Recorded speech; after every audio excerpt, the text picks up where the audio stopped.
ወይ ጉድ! የሄርሜላ መጨረሻ እጅግ ከባድ ጉዳይ ደርሷል። በሄርሜላ በኩል ያሉ ቤተሰቦች ጉዳዩን ከዩቲዩብ ወሬ ባለፈ እጅግ ከባድ ዛቻ እያደረሱ እንዳለ በዝርዝር መረጃው በውስጥ እየተላከልኝ ይገኛል። እስቲ ይችን አስቀድሜ ላንብብላችሁ፣ ምን አይነት ከባድ ነገሮች እንደሚመጡም አስቀድሜ ልንገራችሁ። እረ ከባድ ችግር ተፈጥሯል፣ የሄርሜላ ቤተሰቦች አብደዋል ብላኛለች አንዲት እህቴ።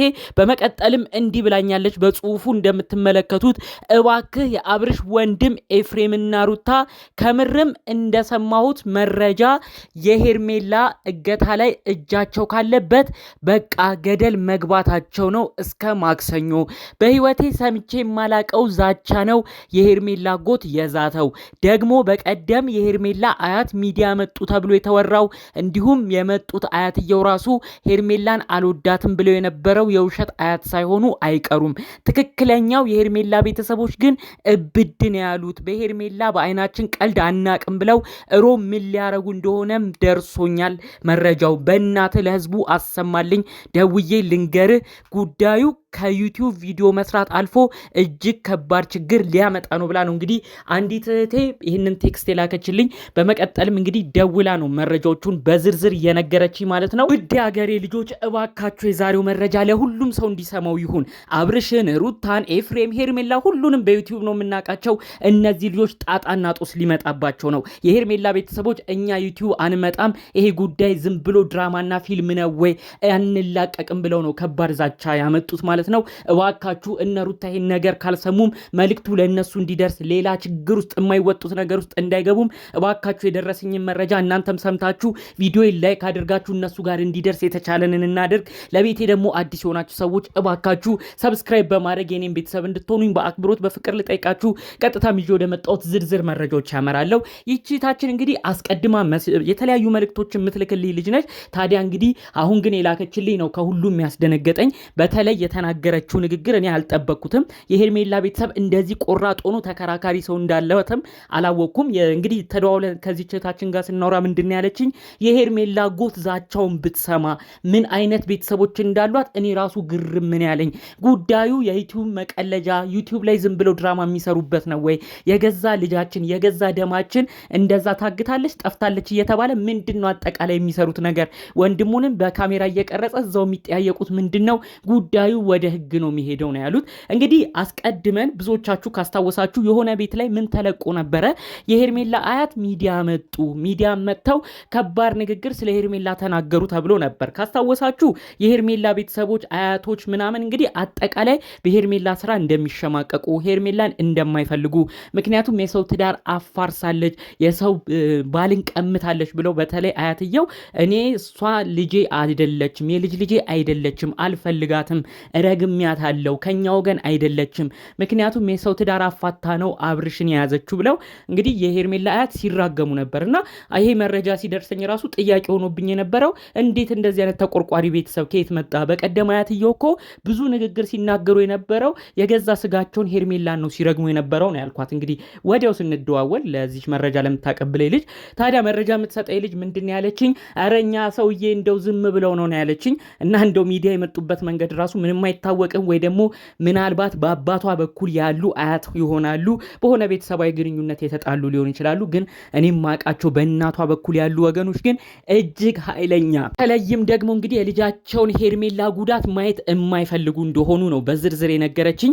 እንግዲህ የሄርሜላ አጎት ምንድነው ያለው እዚህ ቤት ውስጥ የሚፈራ ሰው የለም ብለው ነው ወይ እንዲመጫወቻ የሚያደርጉን? ከፈለጉ ይጋባሉ ካልሆነም ይቀራል። የሰው ማሳገት ግን ምን የሚሉት ነው? ድራሿ እስኪጠፋ 3 ቀን ሙሉ ስልክ ስንቀጠቅጥ ለምንድነው እማትመልሰው? ትልልቅ ፍንጮችን ይዘንባቸዋል ነው ያለው። ትናንት የተለቀቀው ቪዲዮ ራሱ ከባድ ፍንጭ ሆኖ ያንን የተለቀቀውን ቪዲዮ እንግዲህ የሄርሜላ አጎት ስልኩን ይዞ ራሱ በጣም እሪ ያለ ነበረ። ትናንት የተለቀቀው ቪዲዮ ካያችሁ አብርሽ ግራ ቢገባው ሩታንም የገዛ ወንድሙንም ኤፍሬም ሁለቱንም ጠርቶ እባካችሁ ሄርሜላን ስጡኝ የት ነው ያረጋችሁት እያለ ሲናገር ሲያፋጥጣቸው አይተናል።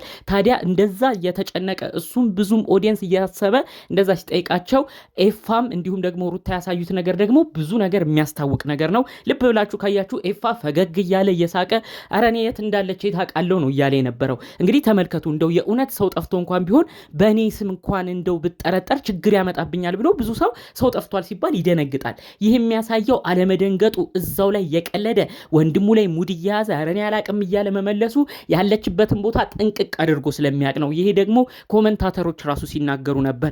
ይሄ ወንድሙ እኮ እየሳቀ እያፌዘ ነው፣ ኧረ እባክህ አብርሽ ነቃ በል እያሉት ነበር። በዚህ በኩል ደግሞ ሩታ ደግሞ ደጋግማ እኔ ስለኛ ህይወት ነው እንጂ የሚያገባኝ ስለሷ አይመለከተኝም አጨቅጭቀኝ እያለች ሰሞኑን ፍቅር ስታሳየው ነበር። ለአብርሽ ትህትና እያሳያችሁ ነበር። ልክ አሁን ደግሞ እንግዲህ አፍ አውጥቶ እንደዚህ ያርገሻል ብሎ ሲናገራት ሩታ የምትመልሰው መልስ እጅግ ከባድ ነገሮች ነበሩ። ሰሞኑን የእውነት እርቅ ካወረደች ከአብርሽ ጋር ከእንግዲህ እኔ ከአብርሽ ጋር ምንም መነካካት አልፈልግም ካለች ለምንድን ነው እንደዚህ ያደርገሻል ብሎ ሲናገራት ግን ቱግ ብላ የተናገረችው? ይህም የሚያሳየው እሷ እጇ ኖሮባት ያወቀባት ከመሰላት ነው እንደዚህ የምትሆነው ብለው ነው ብዙዎች በኮመንት ሲጽፉ የነበረው። ታዲያ የትናንቱ ቪዲዮ ራሱ እየዛተ ነው የሚገኘው የሄርሜላ አጎት። እኔ ይሄ ራሱ ከባድ ትልቅ ማስረጃዬ ነው። እኔ በዩቲዩብ አልመጣም፣ ጉዳዩን እኔ ዝም ብዬ በካሜራም እየተቀረጽን እዚሁ መጫወቻ የምናረገው ነገር አይደለም። እስከ ቅርብ 3 ቀናት ውስጥ እነዚህን ሰዎች የት እንደማስገባቸው እናያለን ብሎ ከባድ ዛቻ ነው የነበረው ነው የተባለው። እንግዲህ የሄርሜላ ቤተሰቦች አካባቢ የምር ቤተሰብ ተጨንቋል።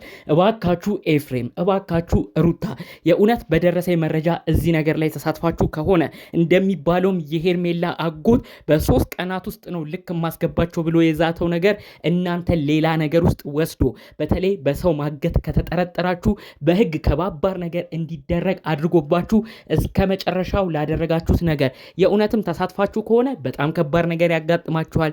እቺ ልጅ ሳታሳግቱም ጠፍታም ከሆነ ደግሞ በማላገጥ በማሾፍ በሚል ራሱ ሌላ ቅጣት ይጠብቃችኋል። ሩታ ልዑሌ አያሳዝንሽም? ለምን እንደዚህ አይነት ድራማ ውስጥ መግባት ትፈልጊያለሽ? የእውነቱን ግልጹን ለምን ተናግረሽ ራስሽን ነፃ አታውጪም? እዛ ቦታ ላይ መጨቃጨቅ ያስፈልግ ነበር? ይሄ የምትለቋቸው ቪዲዮዎች ሁሉ እኮ አንድ ሰው ክስ መመስረት ቢፈልግ አንድ ሰው የሆነን ሰው መጠየቅ ቢፈልግ እኮ ቀጥታ ማስረጃ የሚሆኑ ናቸው። ኤፍሬም እንደዛ ማድረግ ኮመንቱ እንዳለ እስቲ እዛ ቤት ተመልከተው፣ የወንድምህ ቤት አብርሽ ቤት የተሰጠውን አረ ተመልከቱ። ወንድሙ የሳቀ ነው፣ አንድም አልተጸጸተም። ይሄ የሚያሳየው ድራማ ውስጥ አለበት እያለ ብዙ ሰው እኮ አውቆብሃል፣ ነቅቶብሃል። ምን አይነት ነገርን እያሰባችሁ ነው እናንተ ልጆች? ከጀርባ እንደሚባለውም ዳኒና ሜሪን እየተመከራችሁ ነው እዚህ የደረሳችሁት።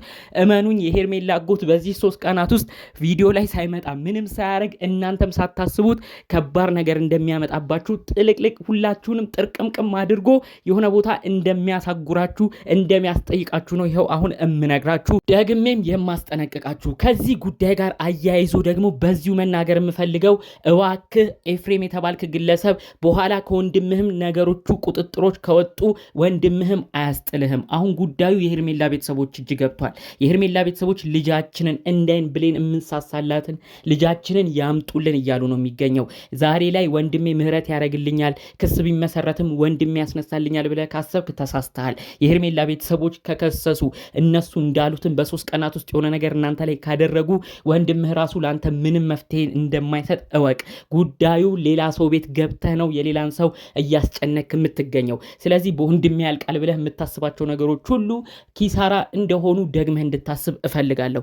አጠቃላይ እስቲ ትናንት የተለቀቀውን ቪዲዮ ደግሞ ብዙዎቻችሁ የሚያስቅ ኮመንትም ስትሰጡ የነበራችሁ ሰዎችን አይቻለሁ። በተለይ በትናንቱ ቪዲዮ ትንሽ ያዝናናኝን እዚሁ አንድ ነገር ልንገራችሁ። የመጀመሪያው ኮመንት ላይ ገብታችሁ መመልከት ትችላላችሁ። አብርሽ ኤፍሬም ወንድሙንና ሩታን ጠርቶ እናንተ ናችሁ ያሳገታችሁት ብሎ የጠየቀበት ቪዲዮ ላይ የመጀመሪያው ኮመንት አብርሽ ከእንግዲህ ቀልድ አይሰራም፣ አንተ እንደ ፈዛዛ እንደወዛ ካሳለፍካቸው እኛ ግን አንለቃቸውም ብላ አንዷ ኮመንት አድርጋ ነበር። ብዙዎች የሚያስቅ ነበረ ሪፕላይ ከታች መልስ ሲሰጡ የነበረው። ምን ልታረጊ ነው አንቺ የምትኖር ይሄን ውጪ ትሆኛለሽ፣ ሄደሽ ልታሳስሪያቸው ነው፣ ከሱ በላይ ሆነሽ ልትጠይቂያቸው ነው እያለ አንዳንዱ በጣም የሚያስቅ ኮመንትንም ሲሰጥ የነበረም ሰው ተመልክቻለሁ። እንዳጠቃላይ ግን ይሄ ነገር እንደ ቀልድ አይታይ እያለም በደንብ በዋነኝነት በተለይ ኤፍሬም የሚቀልዱበትን ጉዳዩን ትኩረት አለመስጠታቸውንም አስመልክቶ ኮመንት የሚያደርግም ሰው አይቻለሁ። እናንተ ግን በትናንቱ ቪዲዮ ራሱ ምን አይነት ነገርን ተረዳችሁ?